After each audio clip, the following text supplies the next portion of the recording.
Assalamualaikum warahmatullahi wabarakatuh. Perkenalkan nama saya Kaska Aditya. Saya dari kelas A Teknik Mesin dengan NIM 202201300037. Sini saya akan menjelaskan materi presentasi yang telah ditentukan. Nomor 1, jelaskan bagaimana fenomena perubahan kesuburan populasi yang terjadi secara global. Bahkan negara dengan populasi terbesar di dunia, Tiongkok, merubah kebijakan negara karena penurunan tingkat kelahiran penduduk.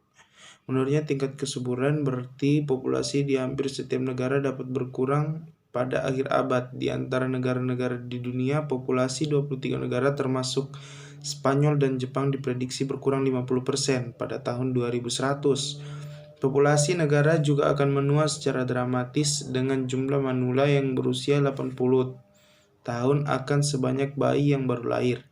Tingkat kesuburan rata-rata jumlah anak yang dilahirkan seorang perempuan sedang mengalami penurunan. Jika angkanya jatuh di bawah 2,1, maka angka populasi dunia mulai turun pada 1950. Seorang perempuan rata-rata melahirkan 4,7 anak sepanjang hidupnya. Periset di Institut Metrik dan Evaluasi Kesehatan di University of Washington, AS, menunjukkan bahwa tingkat kesuburan global hampir turun 50% menjadi 2,4 pada 2017. Studi mereka yang dipublikasikan di jurnal ilmiah The Lancet memperkirakan angka itu akan turun di bawah 1,7 pada tahun 2100. Akibatnya, periset memperkirakan jumlah populasi dunia akan mencapai puncaknya pada sekitar tahun 2064 dengan 9,7 miliar orang sebelum turun ke 8,8 miliar pada akhir abad.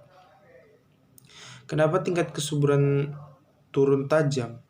Tingkat kesuburan mengalami penurunan bukan karena berkurangnya jumlah sperma atau hal-hal yang bisa disinggung jika membahas fertilitas. Namun ini karena lebih banyak perempuan yang teredukasi dan bekerja. Hal ini ditambah dengan meluasnya akses ke kontrasepsi, sehingga perempuan bisa memilih untuk memilih anak dalam jumlah yang lebih sedikit. Akibatnya, periset memperkirakan jumlah populasi dunia akan mencapai puncaknya pada sekitar tahun 2064 dengan 9,7 miliar orang sebelum turun ke 8,8 miliar pada akhir. Itu adalah hal besar. Sebagian besar negara di dunia tengah mengalami transisi menuju penurunan populasi alami, kata Profesor Christopher Murray, salah satu periset sebagai BBC. Saya pikir ini sangat sulit dipahami dan dikenali sebagai sebuah hal yang besar. Ini luar biasa, kita akan harus mengatur ulang masyarakat.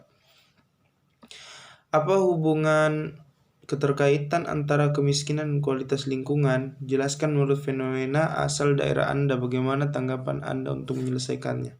Nah, jawaban saya, kemiskinan merupakan masalah multidimensi karena berkaitan dengan ketidakmampuan akses secara ekonomi, sosial, budaya, politik, dan partisipasi dalam masyarakat. Kemiskinan secara harfiah dapat dikatakan sebagai keadaan tidak memiliki apa-apa secara cukup.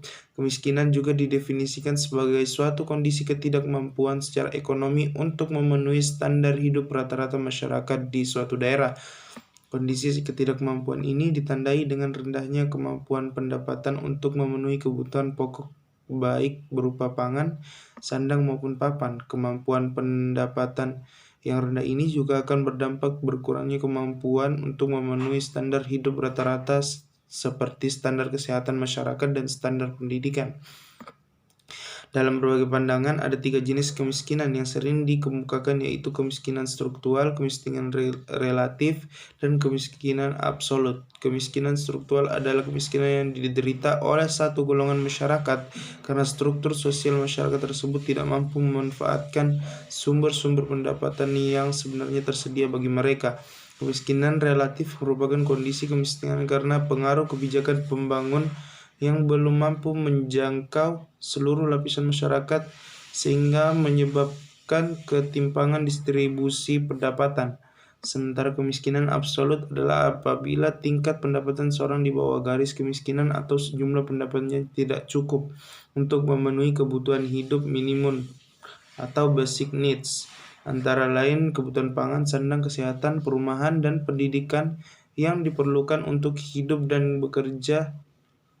Bentuk-bentuk kemiskinan yang ada serta berbagai ragam faktor penyebabnya tentunya sangat mempengaruhi rumusan kebijakan yang dibuat. 3. Mengapa hewan besar dan ganas itu langka? Apa kaitannya dengan piramida makanan? Zaman saya, piramida makanan ini ditentukan berdasarkan pemahaman bahwa pada saat terjadi peristiwa makan-memakan pada suatu makhluk hidup, terjadi pula perpindahan zat dan energi dari makhluk hidup yang dimakan ke dalam makhluk hidup pemakannya. Kata tim penulis, bentuk piramida makanan adalah tetap. Jumlah produsen lebih banyak dibandingkan jumlah zat dan energi yang berpindah tidak sebesar makhluk hidup yang dimakan. Akibatnya, susunan massa zat dan jumlah energi yang dimiliki oleh produsen hingga konsumen tertinggi membentuk pola piramida secara umum. Puncak piramida makanan hanya ditemukan satu jenis makhluk hidup, namun terkadang ditentukan juga beberapa jenis makhluk hidup di puncaknya. Hal ini karena makhluk hidup di puncak piramida makanan tidak saling memakan karena kebutuhan makanannya sudah tercukupi. Kenapa hewan besar dan ganas itu langka? Ya karena itu tadi beberapa alasan kenapa hewan besar dan ganas itu langka. Karena jumlah makanannya yang berkurang dan tentunya sangat berpengaruh bagi rantai makanan alias ada kaitannya dengan piramida makanan. Karena faktor kekurangan makanan tersebutlah yang membuat rantai makanan tidak stabil lagi dan dapat merugikan hewan yang berada di pucuk rantai makanan atau sebagai konsumen satu atau awal rantai makanan. Ini saya kasih ke Aditya. Cukup sekian. Wabillahi taufiq wal hidayah. Assalamualaikum warahmatullahi wabarakatuh.